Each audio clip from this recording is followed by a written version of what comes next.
Hey guys, it's Sander here, and we're back looking at decks, this time in Legacy. This is a mono blue tempo deck that I put together for you guys. It's obviously not going to be budget. Being in blue, we are running Forces of Will. The Forces of Will alone are going to make this deck absurdly expensive. So I'm just going to touch over on the main deck here, talk about the sideboard interactions between, and hopefully you guys enjoyed the video. As touched on in the modern version of the mono blue tempo that I did in the previous video, Terramander, Scary Terry, running in a 4 of. For 1 blue, it's a 1/1 Salamander Drake with flying. It's got for 8 adapt 4, so you can put 4+1 counters on him, but it costs 1 less to do the adaptability for each instant or sorcery card in your graveyard, of which there is many in this deck, so there's not going to be any shortage of you being able to do that quite easily. Delver of Secrets, also in a 4 of. It was in the modern version of the deck, and it's definitely going into the Legacy version of the deck, because we have a innate ability to stack the top of our deck the way that we want it. So it is very reliably going to be a 3/2, which is the flip version of it, more often than not. So it's for 1 blue, a 1/1. At the beginning of your upkeep, you may reveal the top card. If it's an instant or sorcery card, you transform it, and then it becomes a 3/2 flyer. So for 3/2, a 1/1 with flying is pretty insane, and when we're running the huge amount of scry and just stuff to stack the top of the deck that we are, it's insane. 4 copies of True Name Nemesis. The old TNN is an absolute bomb in the Legacy format. This thing can just win games. It's actually the biggest win con that we have in the deck, basically. Obviously, chipping away with the smaller creatures that we do have.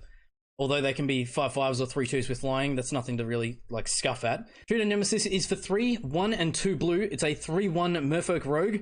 And then when it enters the battlefield, you choose a player. True Name Nemesis has protection from the chosen player. This creature can't be blocked, targeted, dealt damage, or enchanted by anything controlled by that player. So it doesn't matter what they're playing, doesn't matter what it is, we can get through for damage. And this thing chipping in 3 damage at a time is seemingly more effective than you'd think. Because True Name is so good and the other creatures that we've got are so good, I'm also running 2 copies of Phantasmal Image in the deck. So Phantasmal Image is for 2, 1 and a blue. It's a 0/0 illusion with you may have Phantasmal Image enter the battlefield as a copy of any creature on the battlefield, except it's an illusion in addition to its other types, and it gains whenever this creature becomes the target of a spell or ability, sacrifice it. So the cool interaction with this and True Name Nemesis is you basically ignore all of the illusion bit, because once you play it and it becomes True Name, it can't be targeted by your opponent. So it is literally as good as True Name at a discount. That's basically why we're running it. To protect those creatures, we do need counter magic, so we are running quite a lot of counter magic in this deck, just adding to our tempo style, so negating our opponent from doing anything and giving us all of the advantages. So we're running 3 copies of Flusterstorm, which is for 1 blue at instant speed. You counter target instant or sorcery spell unless this controller pays 1 generic, but it's also got Storm, so you copy this for each spell played before it. I'm also running 2 copies of Dispel, which is for 1 blue.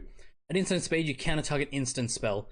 A lot of the answers, or a lot of the removal that will be run in the Legacy format is going to be an instant. So I felt like this was a better version, instead of having like another Spell Pierce or like something like Negate, because we are already running a lot of the better counter spells that are in Magic. I felt like this was a little bit more of a kind of catch-all in terms of stopping our opponent from doing or answering what we're trying to do, which is why I went for it over a lot of other kind of counter spells.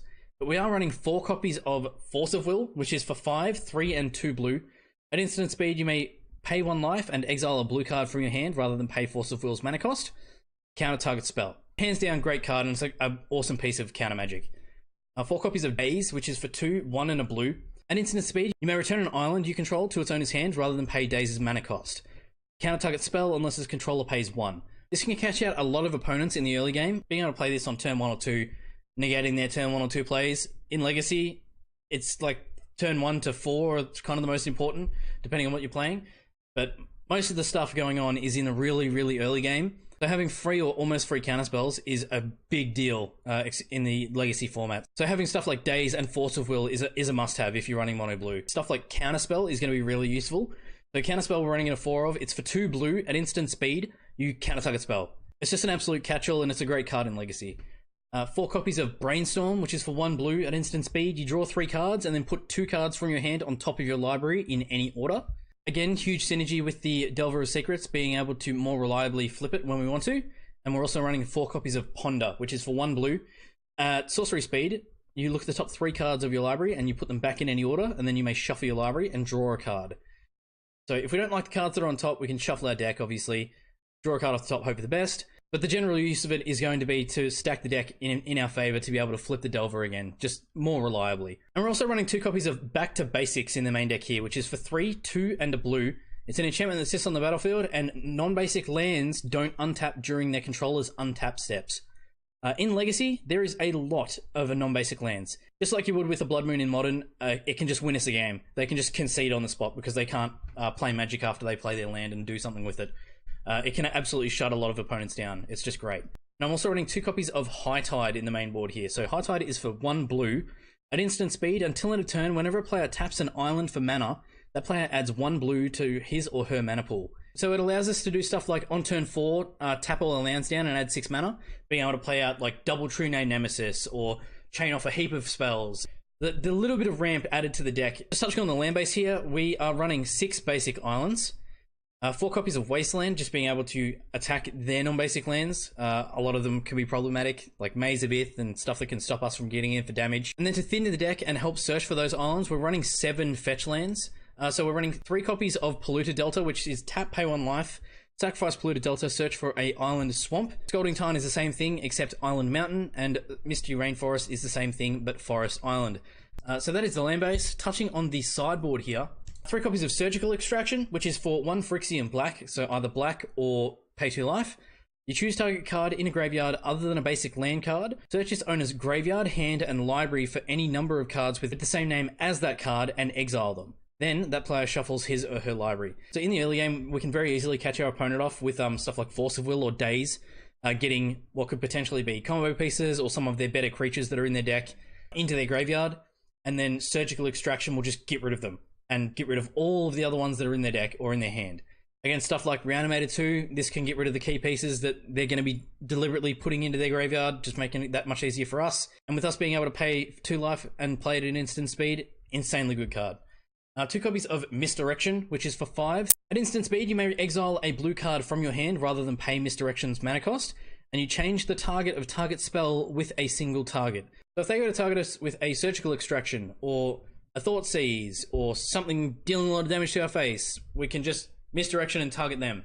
It's just a utility piece that allows us to play their spells against them for basically free, just at the cost of exiling a blue card from our hand. Which, with being mono blue and the amount of draw card we have in our deck, we're always going to have blue cards in our hand. The other 2 copies of Back to Basics is in the sideboard here. If they are super heavy on the non-basic lands, a couple of copies of Spell Pierce. For 1, at instant speed, you counter target non-creature spell unless the controller pays 2. Just adding to our counter magic if that's what we need in the main deck. We're also running some specific red hate in the deck with 2 copies of Blue Elemental Blast and 2 copies of Hydro Blast, which essentially do the same thing. They're both for 1 blue, they're both at instant speed, and they both have choose 1 to either counter a red spell or destroy a permanent if it's red. Also running a single copy of Counterbalance in the sideboard here.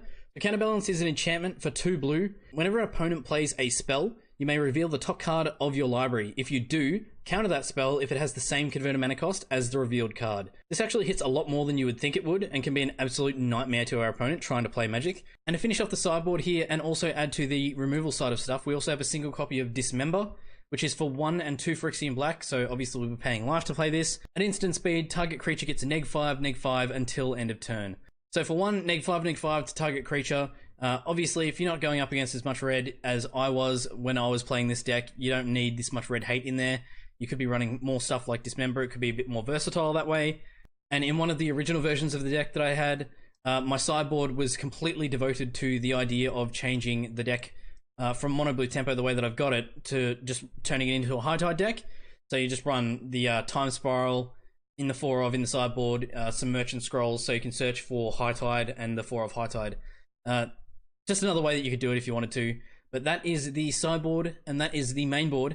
And this deck is a hell of a lot of fun to play. I strongly advise playing it if you get a chance. Let me know how you go. But yeah, that is mono blue tempo in Legacy. Thanks for watching, guys. As always, don't forget to like, share, subscribe, and hit the bell icon to see new videos as they were released. If you like what I do and you want to support the channel, you can throw me $1 on my Patreon at patreon.com/ZandersQuest. And I will see you guys in the next video. Keep questing, guys.